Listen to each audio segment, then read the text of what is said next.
The July stimulus package is predominantly focused on creating and maintaining employment and in implementing various schemes to assist those that have lost their jobs as a result of the pandemic. One of the measures in the stimulus plan was the extension to the temporary wage subsidy scheme, which is due to expire next month. The temporary wage subsidy scheme has played a vital role in ensuring that thousands of employees have been retained in employment. A new employment wage support scheme will effectively replace the existing wage subsidy scheme with effect from September of this year and is due to run until April 2021. Eligible employers will receive a flat rate subsidy of up to €203 per employee per week. In order to be eligible under the new wage support scheme, employers must be able to show a 30% decline in turnover. So the temporary wage subsidy scheme in its current form is only open to those employees who have been on the employer payroll in February 2020.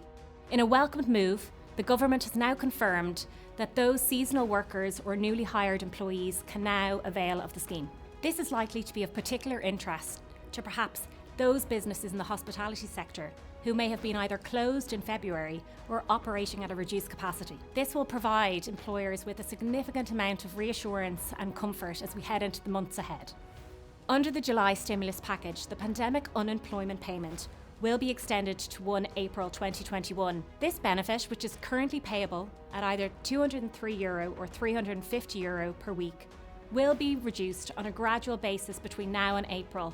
The stimulus package confirms a commitment of €200 million into various schemes to help those employees who have lost their jobs to gain new ones, to retrain or develop new skills. Some of these measures include a welcome extension of the Back to Work Enterprise Allowance and the Back to Education Allowance to those currently claiming the pandemic unemployment payment, in addition to a further 10,000 work placement and experience scheme places for those who have been unemployed for 6 months.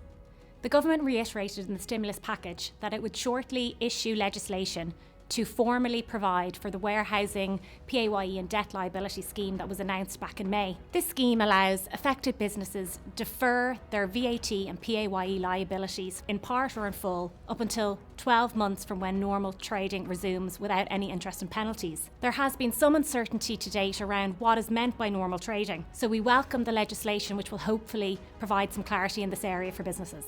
Many of us have experienced the shift to remote working over the last few months, and this has been acknowledged by the government in the stimulus package, in which they note that the remote working is going to continue to be a large part of our economy for the foreseeable future.